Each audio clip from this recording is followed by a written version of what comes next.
Hello students, आज हम लोग पढ़ेंगे कंसिस्टेंसी पर कुछ प्रॉब्लम्स करेंगे। ठीक है, इसकी कंडीशन जो है हमने पीछे वीडियो में बता रखा है, लेकिन एक बार फिर यहाँ पर हम बात कर लेते हैं। ठीक है, थोड़ा सा रिवाइंड करा लेते हैं, तो फिर उसके बाद हम इस पर प्रॉब्लम्स पढ़ेंगे कि कैसे इसका क्वेश्चन पेपर में आता है। ठीक है, तो सबसे पहले क्या करते हैं हम लोग, लेट कर लेते हैं लीनियर इक्वेशन हमारे पास कौन कौन सी हैं। ठीक है, लीनियर इक्वेशन लेट करते हैं a1x plus b1y plus c1 equal to 0 and second equation लेते हैं a2x plus b2y plus c2, ठीक है, इक्वल टू 0 का। ठीक है, तो यहाँ पर केस फर्स्ट ले लेते हैं।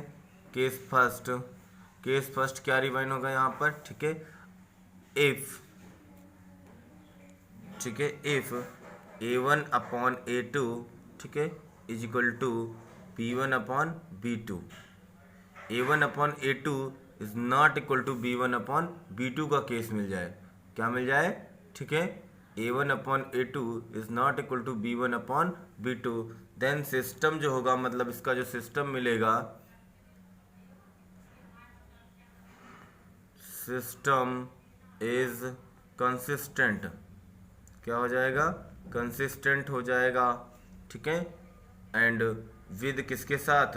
यूनिक सॉल्यूशन के साथ, विद अ यूनिक सॉल्यूशन। ठीक है, और इसका क्या मिले होगा? यूनिक सॉल्यूशन होगा जब यहाँ पर x के कोफिशिएंट का ratio is not equal to y के कोफिशिएंट का रेशियो हो जाए। ठीक है, अब देखिए एक और कंडीशन, ये तो हो गया यूनिक सॉल्यूशन का केस। ठीक है, अगर हम केस सेकंड की बात कर लें, किसकी बात कर लें? केस सेकंड के बाद। ठीक है, केस सेकंड के बाद कंडीशन क्या बनाते हैं? a1 अपॉन a2 बराबर to b1 upon b2 is equal to c1 upon c2 की कंडीशन बना लेते हैं। ठीक है, तो यहाँ पर क्या होगा, ये जो तो सिस्टम क्या हो जाएगा? Infinite many solutions. क्या हो जाएगा? सिस्टम का मतलब है ये जो हमारे पास है, ये क्या है? सिस्टम है। ये क्या है? साइमल्टेनियस लीनियर इक्वेशन का एक सिस्टम है। तो सिस्टम इज कंसिस्टेंट तो होगा, कंसिस्टेंट, ठीक है, with a infinite solution, infinite solution. ठीक है, इनफाइनाइट सॉल्यूशन। अब केस थर्ड, तीन ही केस वहाँ पर भी हमने बताए थे। ठीक है, तो केस थर्ड यहाँ क्या होगा? a1 अपॉन a2, ठीक है, क्या हो जाएगा? a1 अपॉन a2, और जहाँ पर नो सॉल्यूशंस की बात होगी, ठीक है, यहाँ पर वैल्यू मिल जाएगी आपको a1 upon a2 b1 upon b2 is equal to c1 upon c2। ठीक है, a1 upon a2 equal to b1 upon b2 equal to c1 upon c2। यहाँ ये वैल्यू क्या हो जाएगी? नॉट हो जाएगी। ठीक है, तो ये क्या हो जाएगा? सिस्टम यहाँ क्या हो जाएगा? Inconsistent, inconsistent. ठीक है, और यहाँ पर क्या मिलेगा? नो सॉल्यूशन मिलेगा। क्या मिलेगा? No solution. ठीक है, तो यहाँ सिस्टम इनकंसिस्टेंट हो जाएगा और नो सॉल्यूशन मिलेगा। अब हम बात करते हैं इस पर प्रॉब्लम्स की, प्रॉब्लम्स में क्वेश्चन कैसे आएगा। ठीक है, देखिए यहाँ एक क्वेश्चन है, which of the pair of linear equations has unique solution, no solution और इनफाइनाइट मेनी सॉल्यूशंस। अब बताना है जो हमारे पास ये सिस्टम है, इस सिस्टम मतलब पेयर ऑफ लीनियर इक्वेशन है, इसमें क्या है? नो सॉल्यूशन है या इनफाइनाइट सॉल्यूशन है या। ठीक है, अब देखिए सबसे पहले क्या करेंगे, consider the equation linear, consider the linear equation. तो x minus 3y minus 3 is equal to 0 और 3x minus 9y is equal minus 2 is equal to 0। तो अगर यहाँ पर हम कंपेयर करा दें, ठीक है, तो a1 की वैल्यू 1 है, b1 की वैल्यू कितनी है? माइनस 3, और c1 की वैल्यू माइनस 3 है। अगर a2 की वैल्यू लिखना चाहें तो 3, b2 की वैल्यू माइनस 9 और c2 की वैल्यू -2। ठीक है, तो अब यहाँ पर देखिए now A1 upon A2 1/3 B1 upon B2 -3 upon 9 minus का, तो माइनस में यहाँ पे वैल्यू 1/3 आ गई। C1 अपॉन C2 कितना आएगा, -3 अपॉन -2, तो वैल्यू कैंसिल आउट होके 3/2 आ जाएगी। तो देखिए यहाँ क्या आ रहा है, दिस इम्प्लाइज कह सकते हो A1 upon A2 is equal to B1 upon B2 not equal to C1 upon C2। देखिए यहाँ A1 अपॉन A2 और B1 अपॉन B2 की वैल्यू क्या है, सेम है, लेकिन ठीक है C1 अपॉन C2 की वैल्यू सेम नहीं है, तो इसलिए दोनों सेम, मतलब ये दो इक्वल होंगे और ये इक्वल नहीं होगा। तो ये किस कंडीशन पर होता है,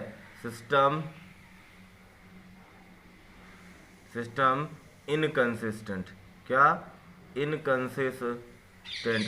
और आप ये जानते हैं कि इनकंसिस्टेंट होता है with inconsistent, this implies that no solution. क्या मिलेगा आपको, जब सिस्टम इनकंसिस्टेंट होता है तो नो सॉल्यूशन प्राप्त होता है। ठीक है, अब हम लोग अगले क्वेश्चन की बात करते हैं। ठीक है, तो अगला क्वेश्चन है हमारा, for which value of K will the following pair of linear equation have no solution. मतलब ये जो पेयर ऑफ लीनियर इक्वेशन है ये क्या है, इसमें नो सॉल्यूशन है। तो के की वैल्यू बताने, मतलब के किस वैल्यू के लिए ये pair of linear equation no solution देगा। ठीक है, तो सबसे पहले देखिए कंपेयर सॉल्यूशन लिख लीजिए यहाँ पर, consider linear equation. Linear equation कौन कौन से हैं, 3x plus y minus 1 is equal to 0, 2x minus 1, x plus a plus b y, ठीक है, minus 3a plus b minus 2 is equal to 0। तो कंपेयर करा देंगे हम, कंपेयर कराओगे तो a1 की वैल्यू 3, b1 की वैल्यू क्या है 1, c1 की वैल्यू -1 है, और a2 की वैल्यू कितनी आएगी 2x माइनस 1, b2 की वैल्यू आएगी a प्लस बी, और c2 की वैल्यू आएगी माइनस का 3a प्लस बी माइनस 2। ठीक है, अब आपको पता है फॉर किसके लिए, नो सॉल्यूशंस के लिए, फॉर नो सॉल्यूशन के लिए क्या होता है, for no solution a1 upon a2 is equal to b1 upon b2 is not equal to c1 upon c2। तो लेकिन सबसे पहले इन सब की वैल्यू निकाल लें। ठीक है, तो देखिए a1 अपॉन a2 की वैल्यू कितनी आएगी 3 अपॉन 2x माइनस 1, ठीक है, सॉरी 1 सेकेंड। ठीक है, देखिए यहाँ पर a1 की वैल्यू कितनी है हमारे पास 3 है। ठीक है, ये x नहीं k है बेटा, ये क्या है k है।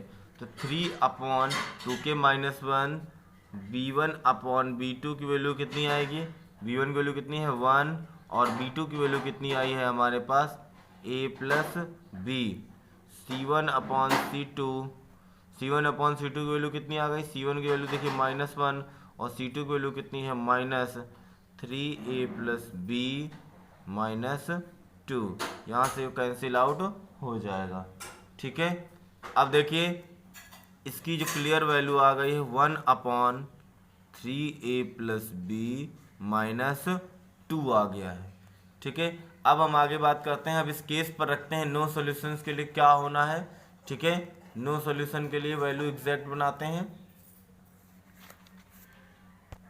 तो देखिए फॉर नो सॉल्यूशन के लिए आपको पता है क्या होना चाहिए, a1 upon a2 is equal to b1 upon b2।